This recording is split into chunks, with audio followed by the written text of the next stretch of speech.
Hello, everyone, and welcome to the keynote lecture for today. Please come in, take your seats, join us. My name is Jack Moehle. I'm the moderator for this session. It gives me a great pleasure to be able to introduce the speaker today, Judith Mitrani-Reiser. Dr. Mitrani-Reiser is a senior research scientist at the National Institute of Standards and Technology, or NIST, in the US, and has dedicated her career to the reduction of losses from disasters and failures in our built environment. Before switching to a career in public service, she served on the faculty of the Departments of Civil Engineering and of Emergency Medicine at Johns Hopkins University.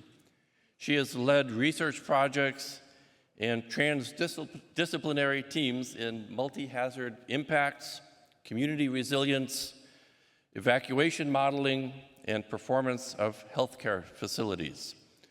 Judy currently leads the NIST National Construction Safety Team, the investigation of the partial collapse of the Champlain Towers South condo in Surfside, Florida.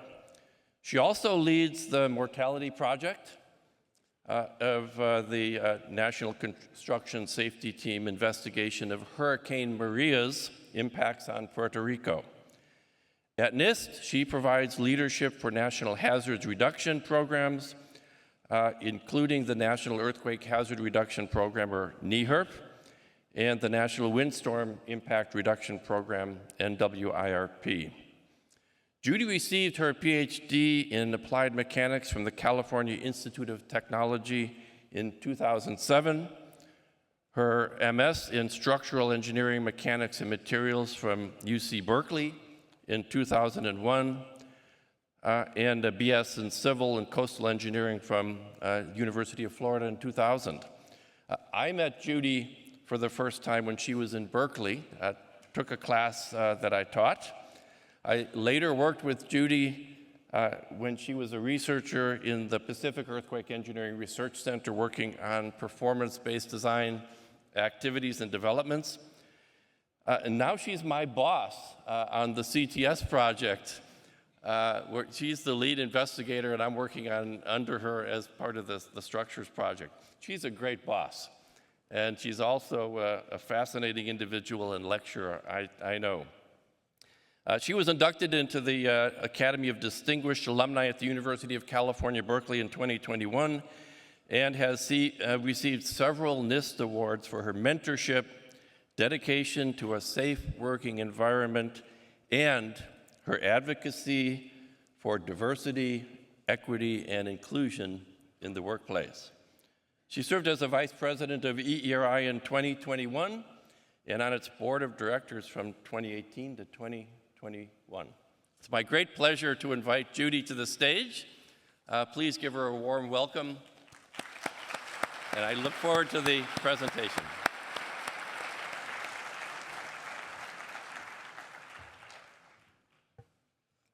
Thank you, Jack, for that lovely introduction.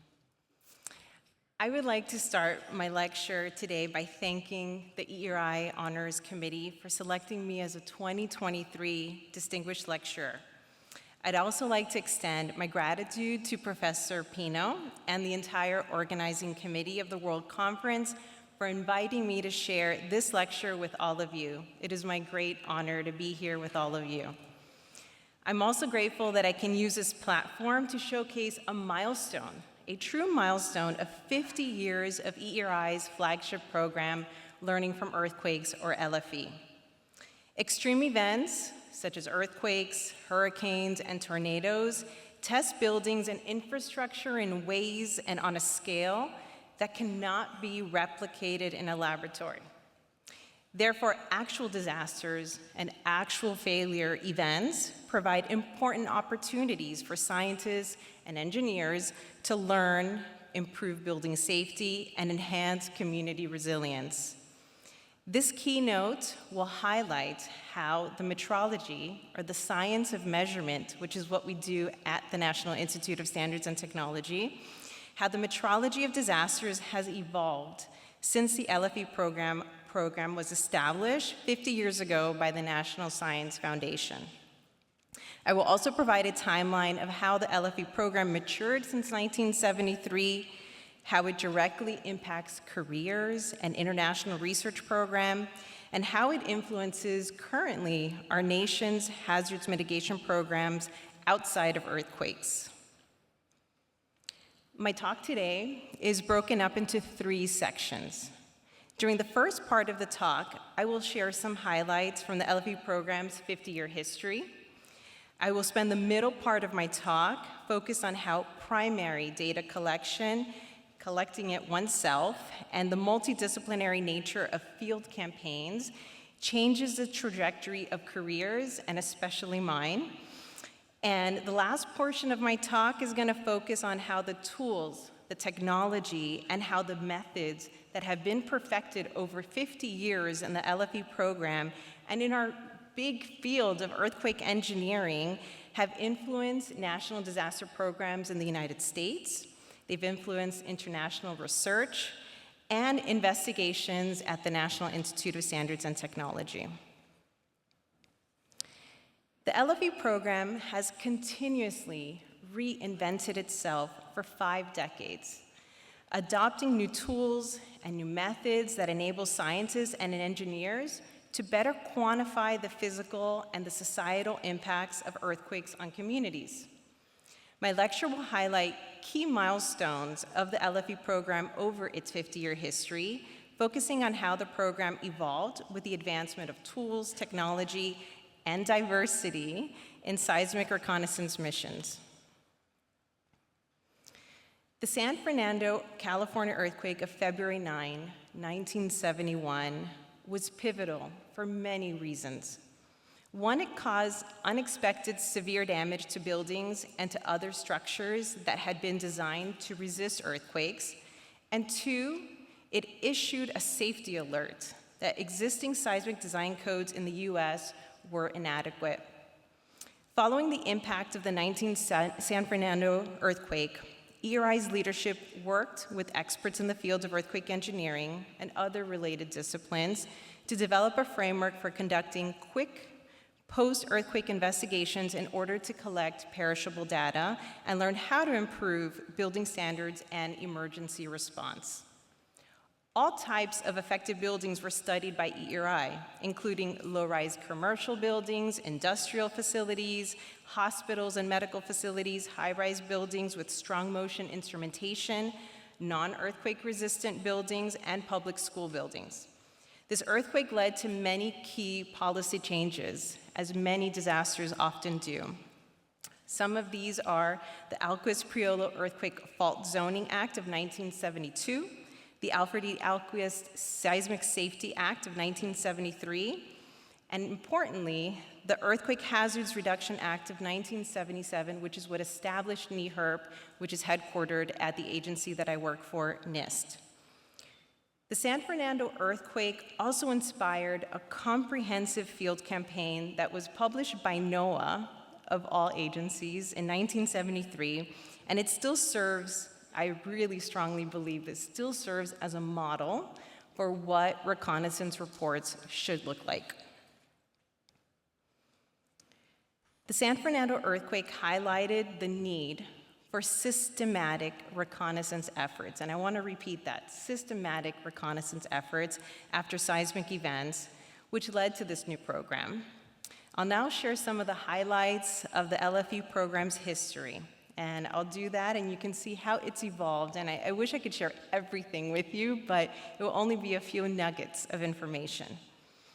In December of 1972, then President and Vice President of ERI submitted a proposal to the National Science Foundation, and they titled it, Development of a Plan to Maximize the Learning from Destructive Earthquakes. It later became known as the Learning from Earthquakes Program. Martin Dukes and Don Moran's proposal was focused on developing a plan that would maximize the collection, but also the dissemination of critically needed information resulting from damaging earthquakes. ERI proposed developing procedures that would, 1, identify critical topics requiring investigation after a great event, the critical preparation of materials and tools to facilitate that data collection, and methods for expedited dissemination of its findings. These are similar to the values that NSF has today in its multi-hazard programs under the NEHRP umbrella, or the Natural Hazards Engineering Research Infrastructure.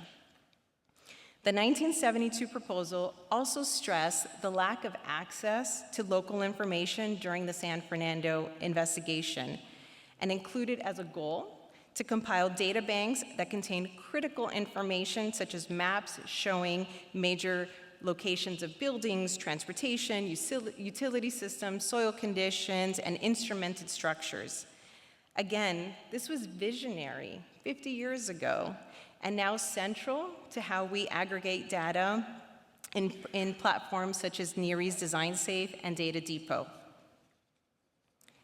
The 1972 proposal recommended leveraging the broad range of disciplines that we have in the ERI membership and that we have here today in this room.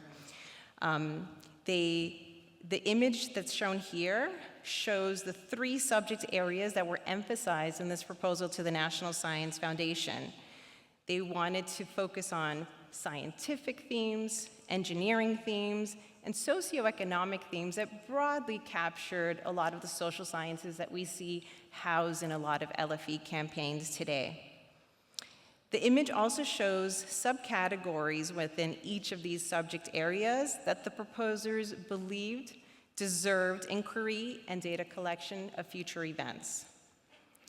The LFE program was formally awarded in 1973, which is why we had our 50th anniversary last year.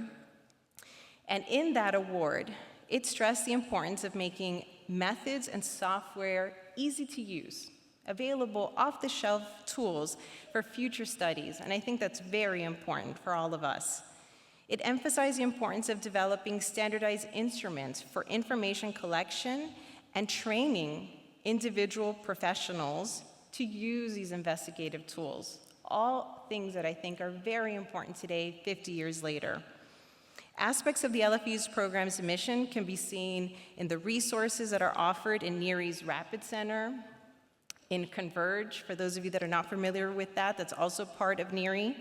And they were designed to help collect, process, and analyze quickly all of this perishable data from extreme events so that we could accelerate the training of disaster researchers and practitioners. The current LFE program embodies the forward-thinking vision laid out in this NSF proposal 50 years later. I also believe that many aspects of this proposal and later the implemented program are currently represented in the many activities that NEHRP undertakes, including those by NIST, the USGS, FEMA, and the National Science Foundation. In October of 1974, ERI implemented the General Earthquake Response Plan, which is what they developed as part of this award from the National Science Foundation. And they decided then that they were going to deploy the first LFE reconnaissance team. It was a tiny team to Lima, Peru, just 3 days after an earthquake occurred there. This event provided the first opportunity to implement the materials developed under this new NSF award, allowing the reconnaissance team to test these methods and these tools that they were developing for the community.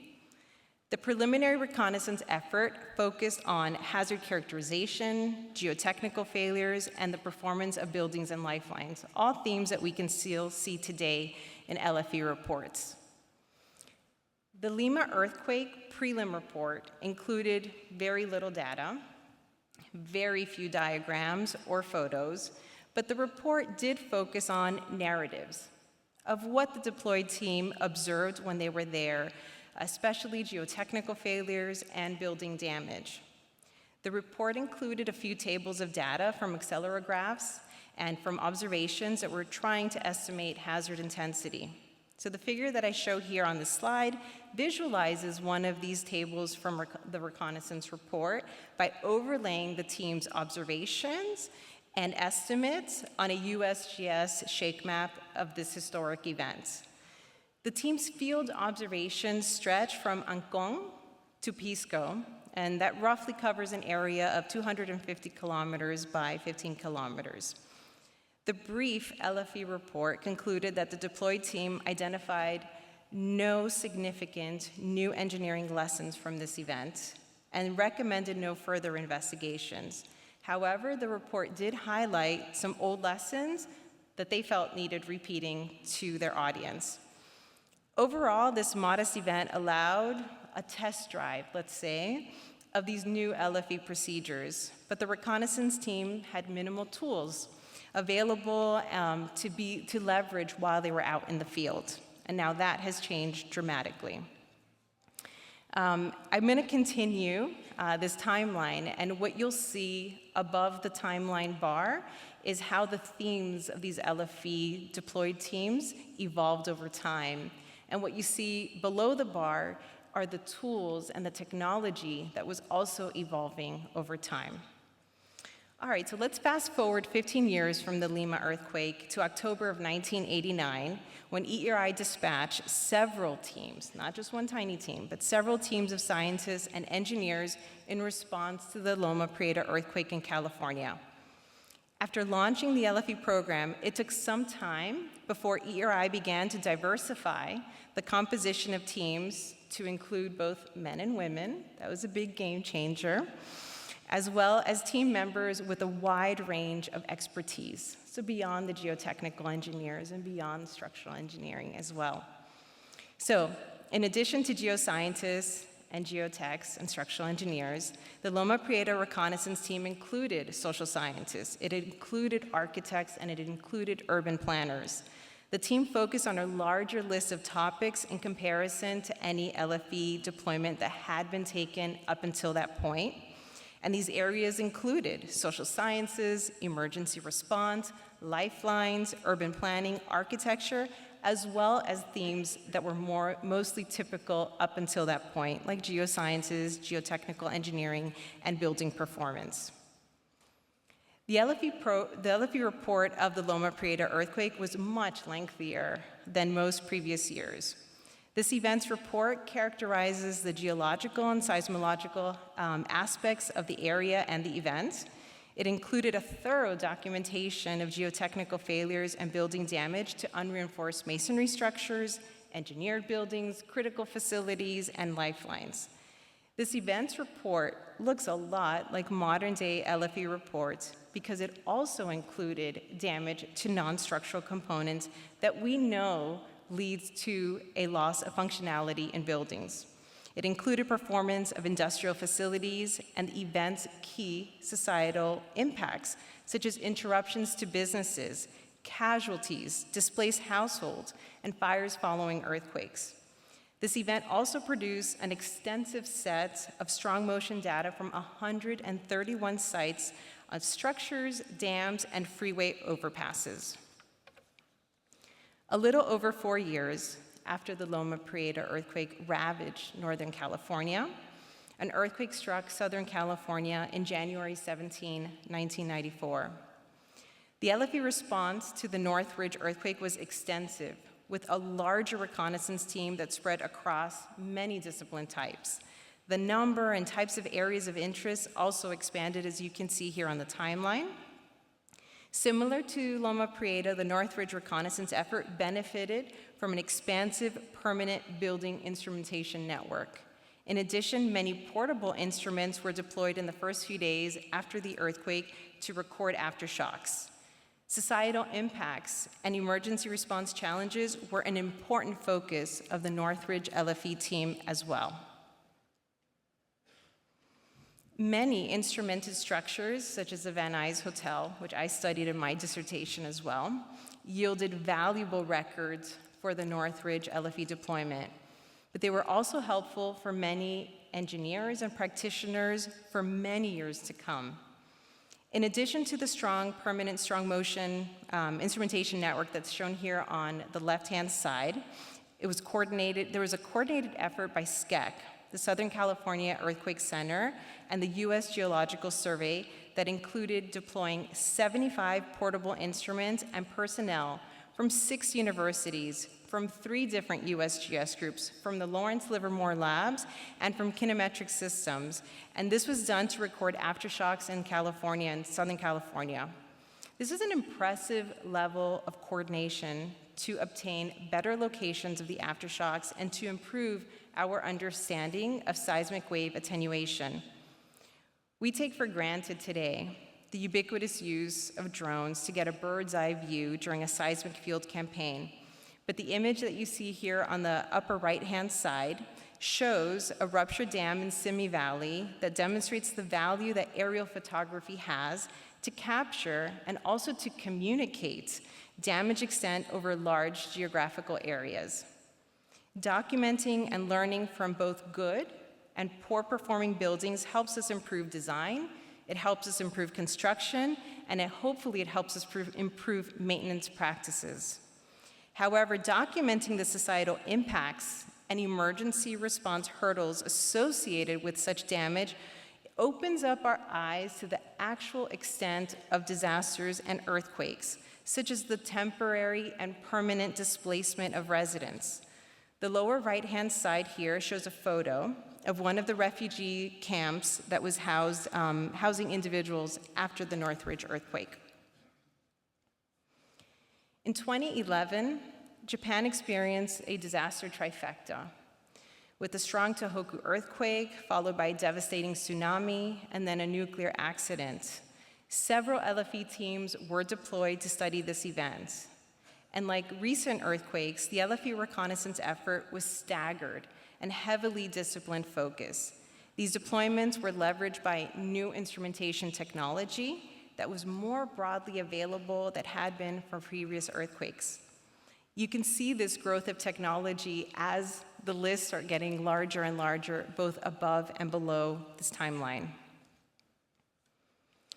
Eat Your Eyes physical and virtual clearinghouses support the coordination of reconnaissance missions before, during, and after any field campaign. I had a great conversation in the hallway just about that a few hours ago, about how Eat Your Eyes' strength in the field after earthquakes happen is being the anchor of our international earthquake engineering community, ensuring that we have all the information that we need, communicating the information across disciplines, but also making sure that there are phone calls and that there are in-person meetings so that we could share that information while the reconnaissance efforts are happening. It's magical to observe, if you haven't yet been on one of these deployments, just how smooth all of that runs. Sorry for the sidebar, but it's very important to stress.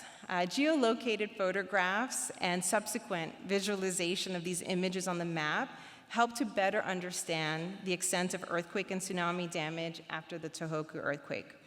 One example of the Tohoku Virtual Clearinghouse is shown on the left-hand side in this photograph, which shows tsunami damage.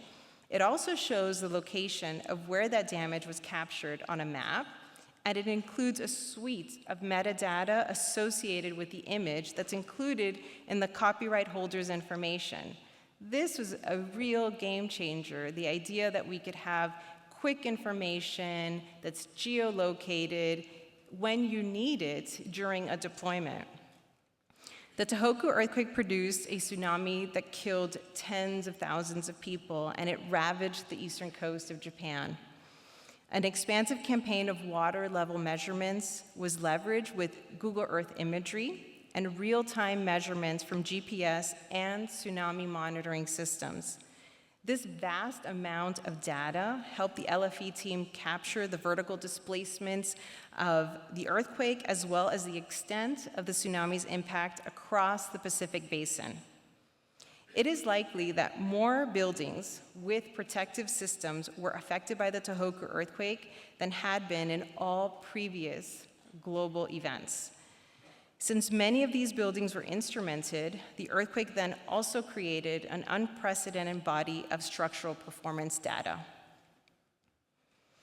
As we've seen in recent events, such as the Turkey-Syria earthquake, today the LFE program and teams have access to a tremendous number of metrology tools, instruments, and best practices of 50 years of experience. Today, we have easy access to drones, to lidar, to INSAR, to specialized instrumentation, and to shared databases that enrich our reconnaissance activities. Also, thanks to a very purposeful action by ERI's leadership and their endowment campaign, LFE includes a wide range of activities. We have virtual and physical clearinghouses, virtual earthquake reconnaissance teams, or VERTs, an LFE travel study program, which I was fortunate to help kick off at the 16th World Conference of Earthquake Engineering, a resiliency observatory, a business resilience working group, and a public health subcommittee, which I've been part of since it was formed many years ago. I applaud all of the leaders in this room for contributing to this amazing body of work that allowed a professional flagship program to continuously reinvent itself with changing times, with changing technology, and with changing funding sources. There are a number of LFE testimonials that are on the ERI website.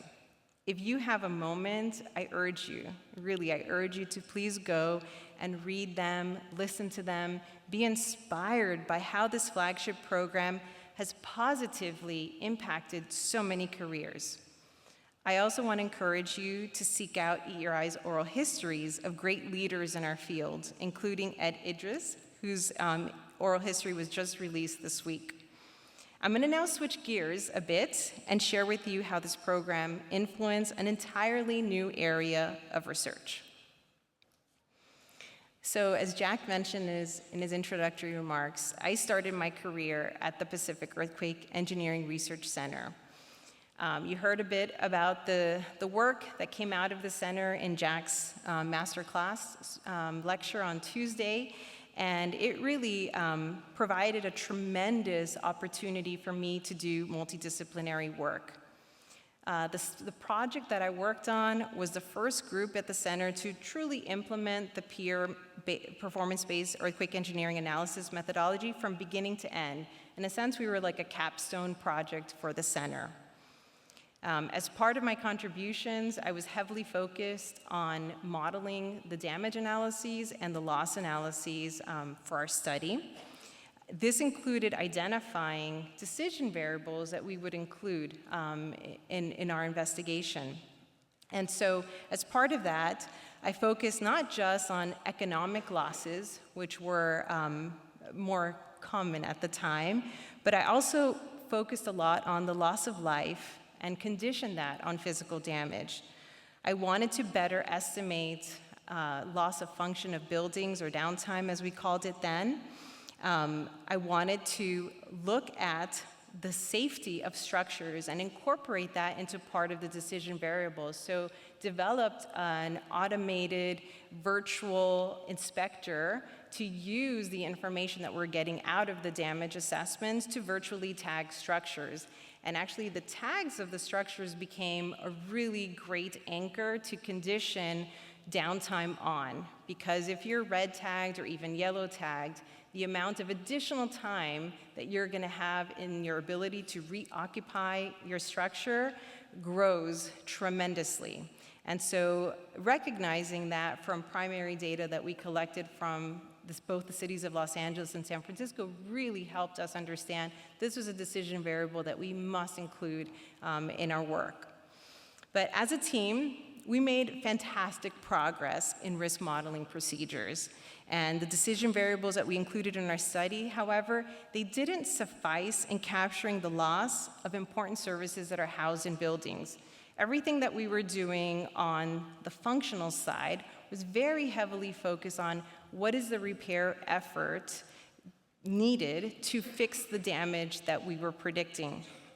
I realized that our models needed to include infrastructure failures that occur outside the building and that were not being captured.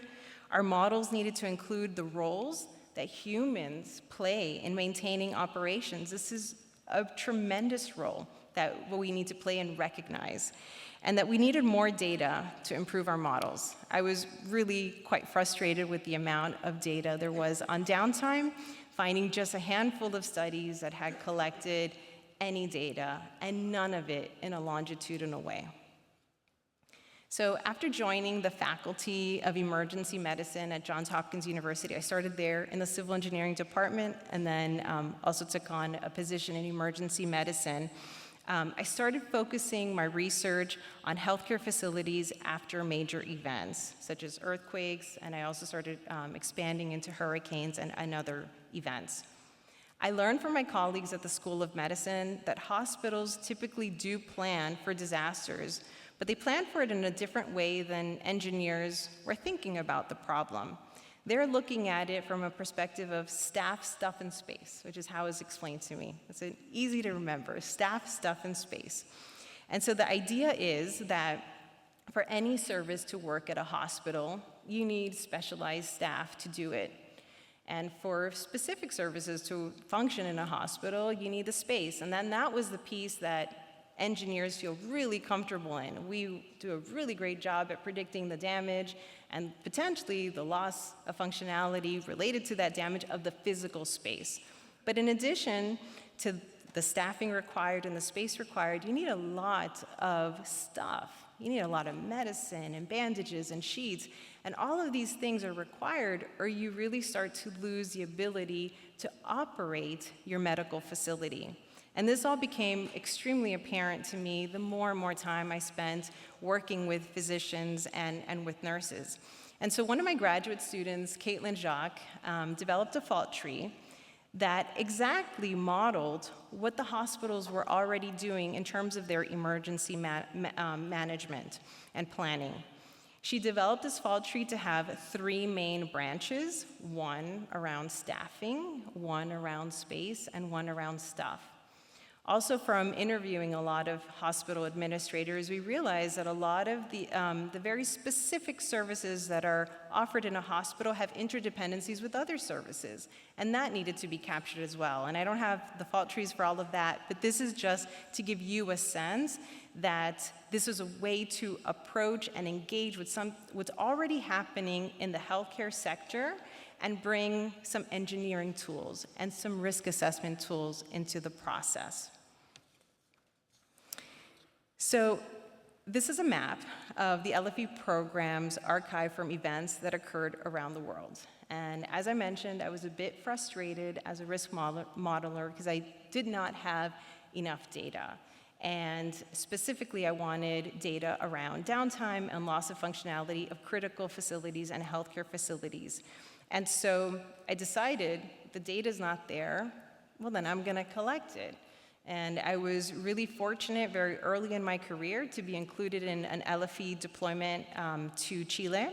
And in this part of this deployment, I developed a survey instrument to interview hospitals, and I developed that instrument not by myself and not only with an engineering perspective, but also with a physician, also with the idea that what the functionality that is housed in these hospitals are very specific to departments in the hospital and the services in the hospital. And so this instrument needed to capture that. And it couldn't be just an engineering-centric instrument. It was the first time that I'd ever gone through an IRB process and had an instrument approved for deployment. And it was the beginning of many of these events. And so I collected primary data from hospital facilities in the 2010, after the 2010 Chile earthquake, after the 2011 Christchurch earthquake, and after the 2015 Nepal earthquake. And that's just for LFE ERI. Beyond that and outside of the program, I've also collected a lot of data using this tool. And I'm happy to report that after publishing this tool, so many of you have come to me and told me that you've now used a tool or adapted the tool. The Public Health Working Group of ERI also adapted this tool and published it in Near East Data Depot.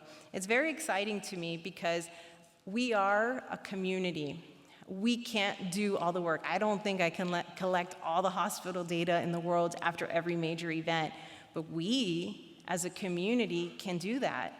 And so if we develop tools that are simple to use and that we can share with one another, then we as a community can collect that data together. And we can now start to compare the loss of functionality of critical facilities across events. But I could never do that alone. And it's why it's so important for us to gather like this every 4 years. Unfortunately, it was every 8 years for me, to have these conversations and to share with one another. So for the next few slides, I'm going to just show you images from some of these LFE campaigns from around the world where I was hyper-focused on collecting damage and also good performance of healthcare facilities after earthquakes. So these photographs here are from the LFE report of the February 27, 2010 earthquake near the Biobío region in Chile. The images that I'm showing here are from the LFE report of the February 22, 2011 Christchurch earthquake in New Zealand, where we had the good opportunity of collecting data and information from all public health, the Canterbury District Health Board public hospitals and 2 private hospitals. And it definitely enriched by the local support that we had. Sonia Giovinazzi was amazing to work with and collaborate there, as was Juan Carlos de la Higuera in Chile. This is an example of some images and also figures that we included in the LFE report of the April 25, 2015 Gorkha earthquake in Nepal. Again, using the same instrument, being consistent in the type of variables that we were collecting, and sharing that back out quickly with the community after the deployment was over. And so what happens, what can we do when we have better data and when we can look at information of loss of functionality of a building, not just in terms of damage, but really truly in terms of what were the building's original function and what has been lost. I had, again, the same graduate student, Caitlin Schock, compared our model. So if we were to put baseline events into that fall tree that I showed earlier and predict what would be the recovery time for the Christchurch Hospital after the Christchurch earthquake happened, what would that look like from a simulation perspective? And then we had the good fortune of also having data from that event that we could compare what actually did happen. And what you see here, the red line is what really truly happened in that hospital, and the black dashed line is our simulation. And they are very close to one another. They're in trends overall, except for the first 2 days after the earthquake. In those first 2 days, we could not get our model at all to line up with what actually happened. And I made Caitlin go back and review, and I thought something was wrong. And in the end, when she came to me and told me, it's the human factor. We can't model that. There are things that happened in this hospital that was not part of the emergency plan, that was not something that I could predict, and it's not something that I can model. And I was okay with that. If there's anything that we're gonna fail at is in the ability to model human ingenuity in the days after an event, I can live with that, and I'm very happy with that. All right, so now taking a step back and thinking about, we have this ability to take all of this damage information, input it as baseline events into a fault tree, and then predict the loss of healthcare services in a facility. We can really use this as a design tool. And so I had the good fortune of working with Megan Boston, and if you haven't had an opportunity to see any of her talks, I encourage you to talk to her while you're still here at this conference. But in Megan's dissertation, we were focusing on how can we use this new strategy to help us in designing healthcare facilities.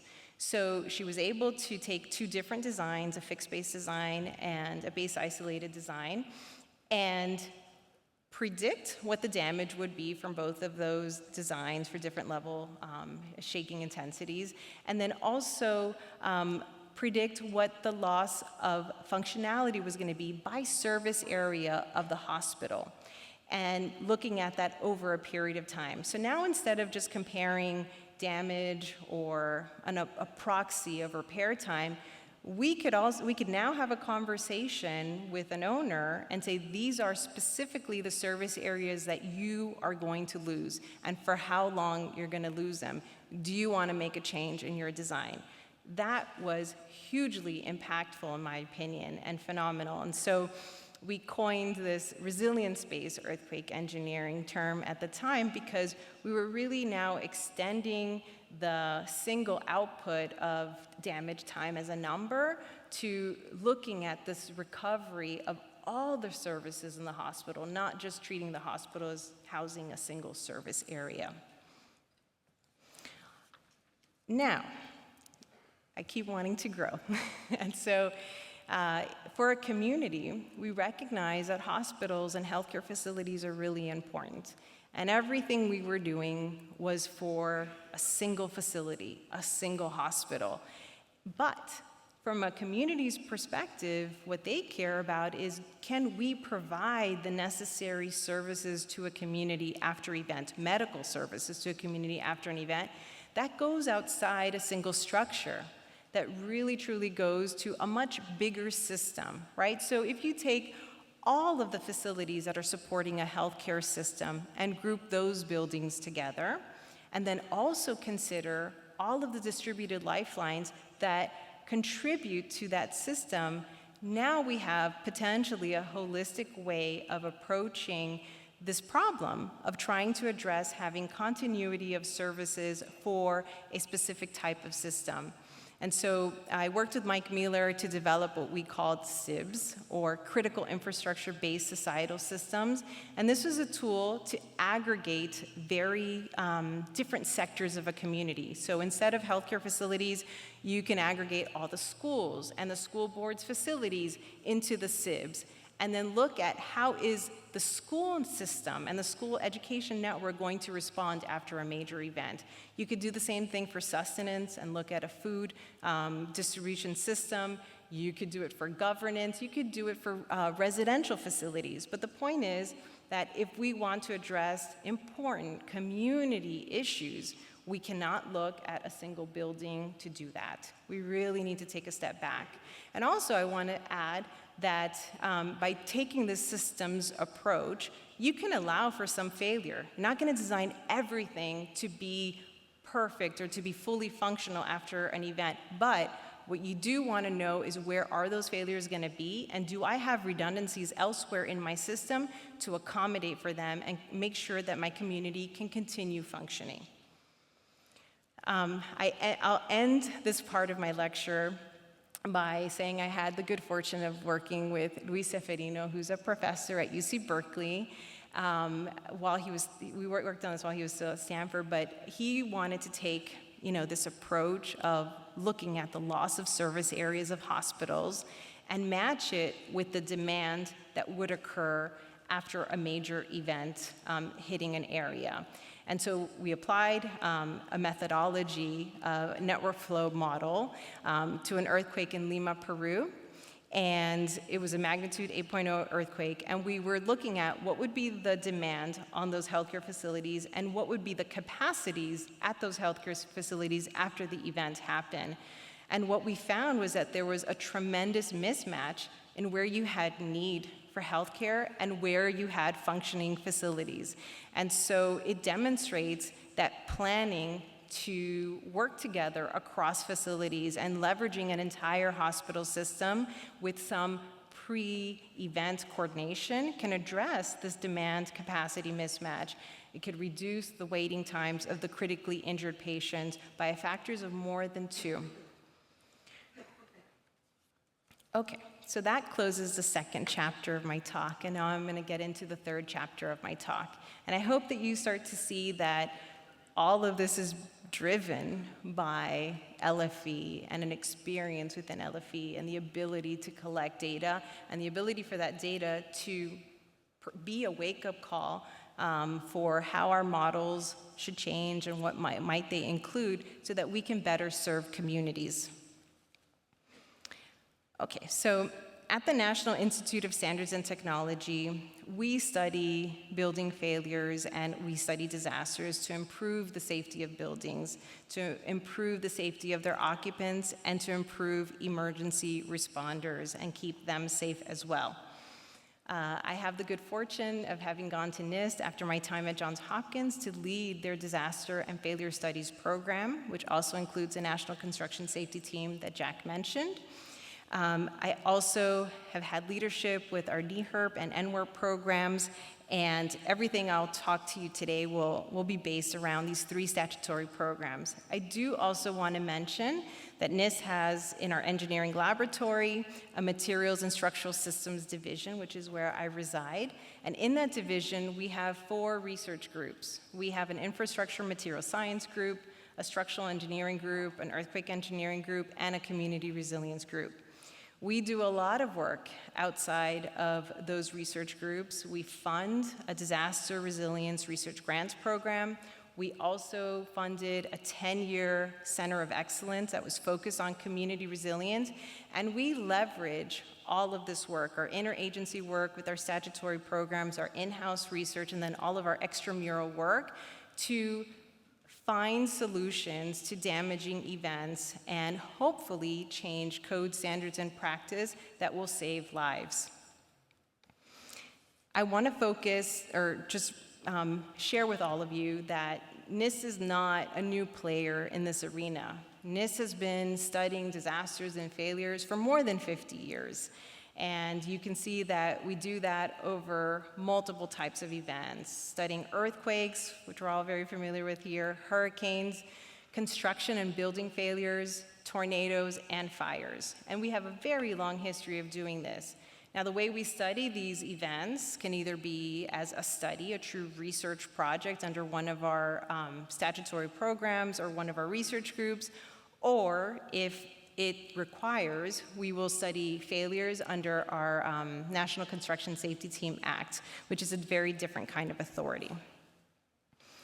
So just to give you a sense of how the research programs and some of these extramural programs interface, the first, I'm going to show how the structural engineering group, the earthquake engineering group, field studies statutory program, and our other interagency programs work together to study events over a very long period of time. We have historically studied many earthquakes, both domestic and international, and we've done that as part of a collaboration with both our in-house research and our outward-facing programs. I also want to share with you just 1 or 2 examples from our community resilience group and the work that we've done with our Center of Excellence there, because I think while it's not an earthquake example, I think it serves as a really good example for this community. We engaged in 2018 in launching a collaborative longitudinal study with our Center of Excellence.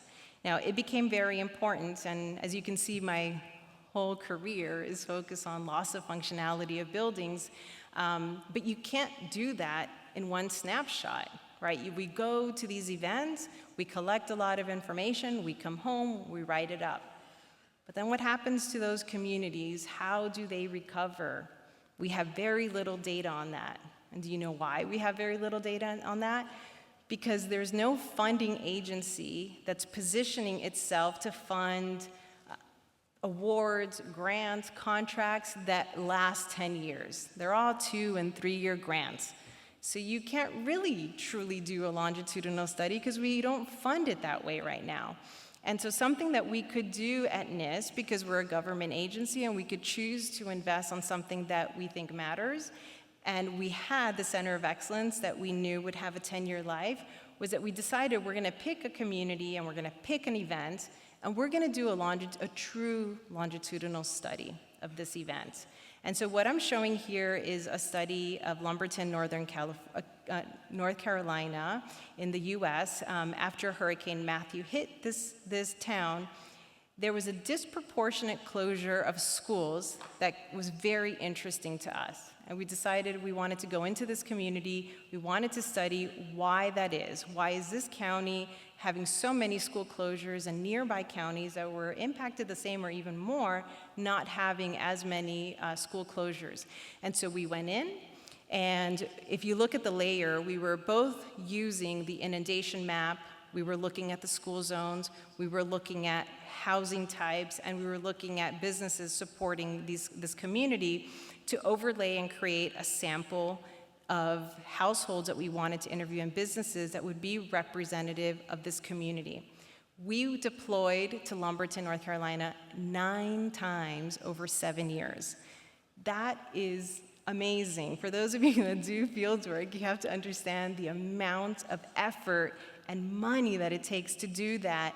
But we understood that if we want to study resilience and we want to showcase how should you collect primary data after an event and over time so that you can understand why some people recover and why others don't.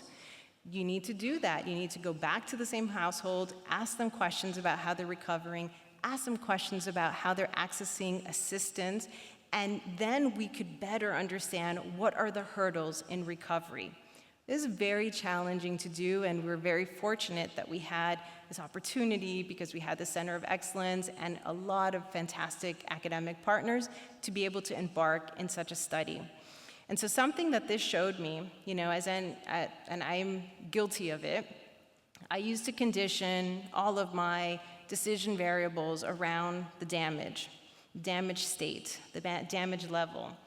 And now that we had the opportunity to disaggregate the recovery of households, condition on damage, because we were collecting primary data on their damage to their homes as well, you could see that it wasn't consistent. You didn't have every single household, and unfortunately, it was Black households, Native American households, that even with the same level of damage as white households, were not recovering at the same level and as quickly as their white counterparts. And so unless you collect that data, you wouldn't know that. And so it becomes so important that when we go into a community and we're collecting this information, we have to respect and comprehend that we're dealing with a local demographic, and we need to collect that information as well and then share our data across that demography.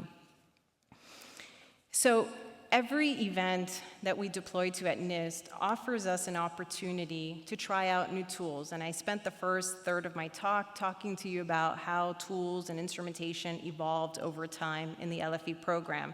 And so this is just a snapshot of things that we just try out every time we're in the field. So when we went to Lumberton, we tried out Survey 123 as a way of quickly sharing information.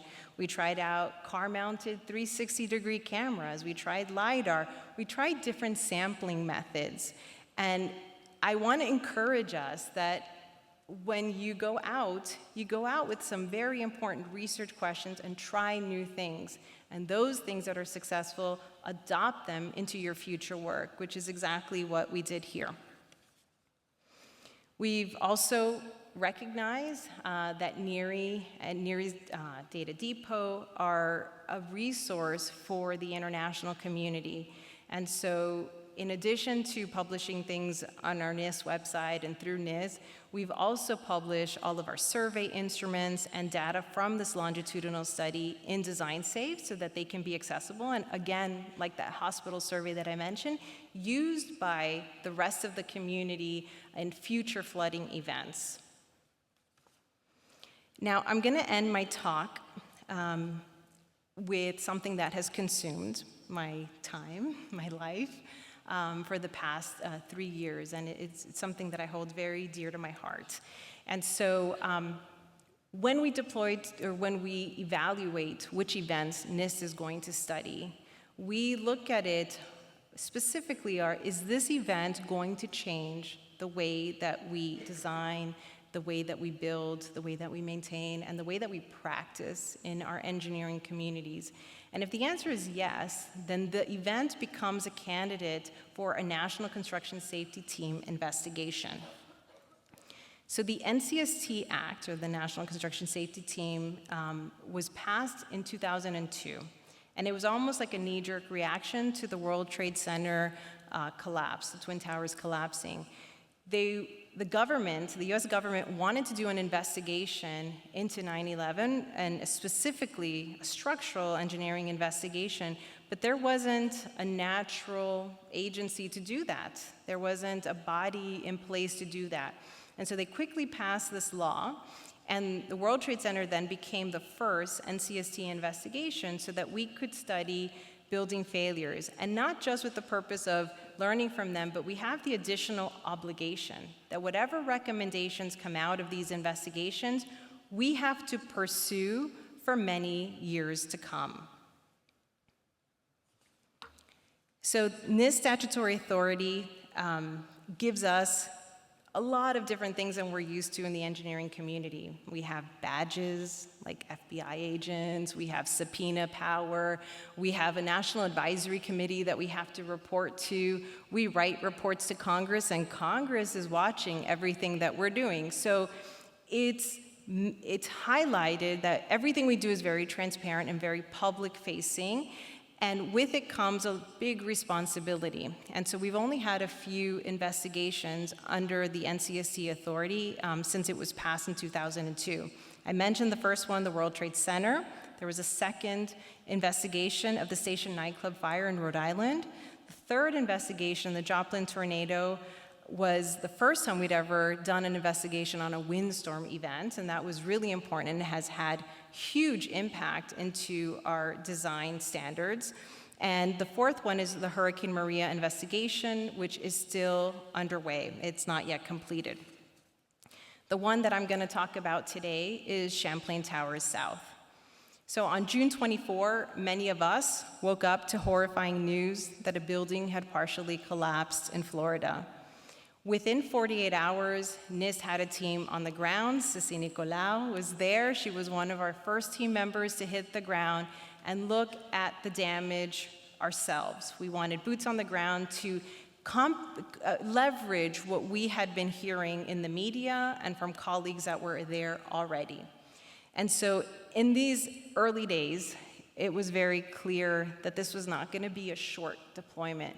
This was going to be something that we needed to be there for a long time. And so everything I showed in the past, all of those LFE field campaigns, those are 7 days long, maybe 10 days long, and maybe they go over a few weeks, right? But we, NIST, were in Surfside, Florida for 2.5 months straight.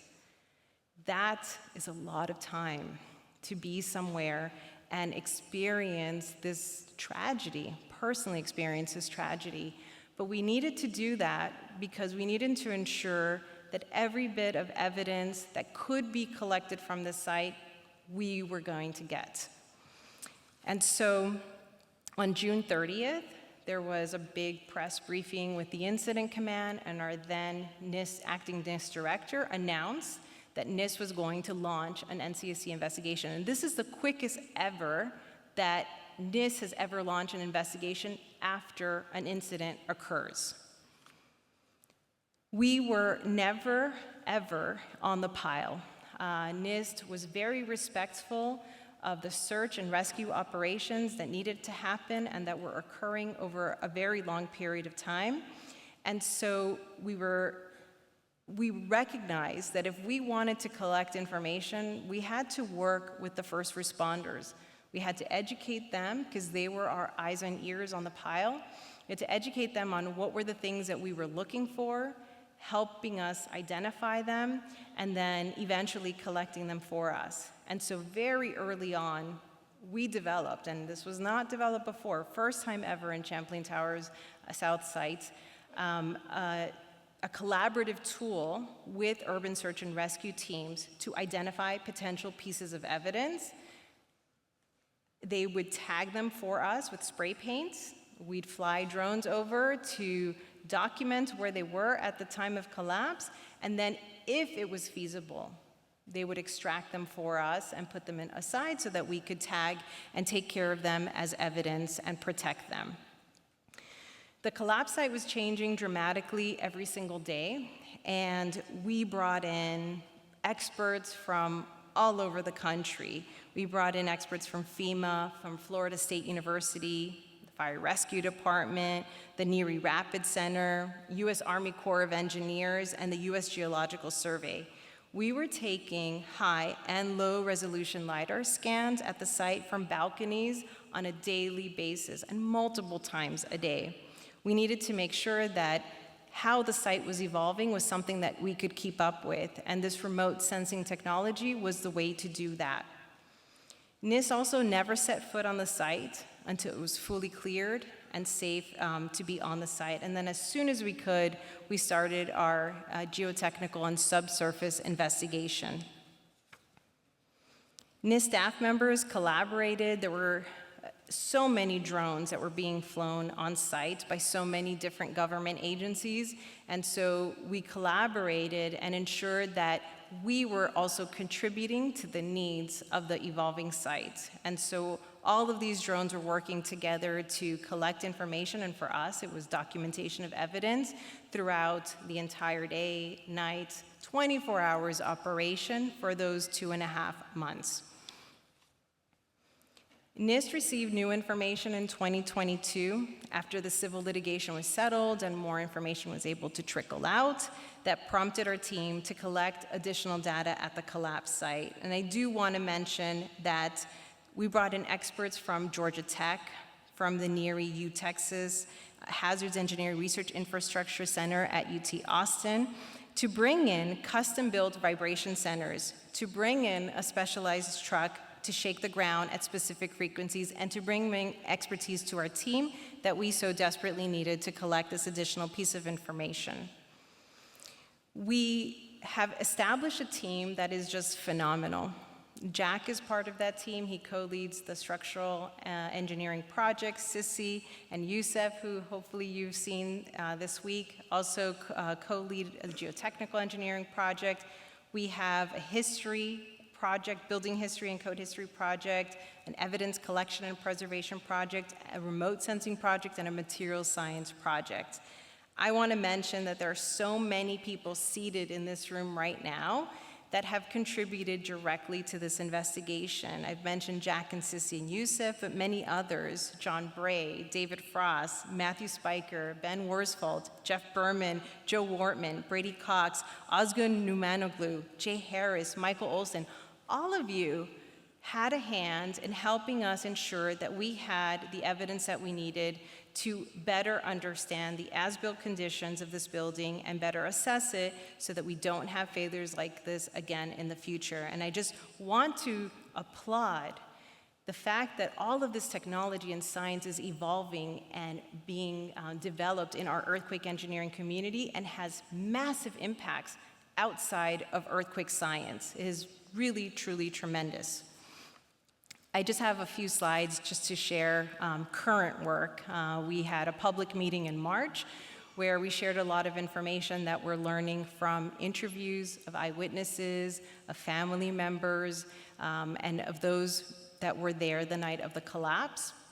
We have tremendous amount of work going into a 3D model so that we can integrate all these various types of evidence into a single model so that our investigators could quickly access the information that they need to assess failure hypotheses. We have developed new tools on how we can interview people to spark their memory and better help them go through the events that occurred that night and then draw for us where they saw certain things, and then we integrate that into the 3D model. It's just absolutely fantastic and stunning to see. We have been working with the Army Corps of Engineers to collect samples from the evidence that we collected. We collected more than 600 pieces of physical evidence that we stored in a warehouse in Miami. We have done materials testing on those samples to better understand the material properties that were truly there on site and not what it was designed for. We have developed and continue to develop lots of analysis tools, collapse models, and are also doing full-scale structural testing to help us with our investigation. And finally, we usually do not share a lot of information from ongoing investigations with the public, but because this event occurred and no one knows why it occurred, and people are hungry for information. We have been sharing a lot of preliminary analyses, new videos that have never been shared with the public, new information that has never been shared with the public in public meetings that we hold twice a year. So if this disaster is something that is of interest to you, I urge you actually to look at our website for information and to join us when we have public meetings. We make them very available. And I just want to end by saying thank you. Thank you for sitting for this long and paying attention to my lecture. I'll stay and answer questions, but I'm also going to be at the ERI booth after lunch and be happy to talk to any of you. It's been an absolute joy to be with you this week, and I look forward to continued conversations. Thank you.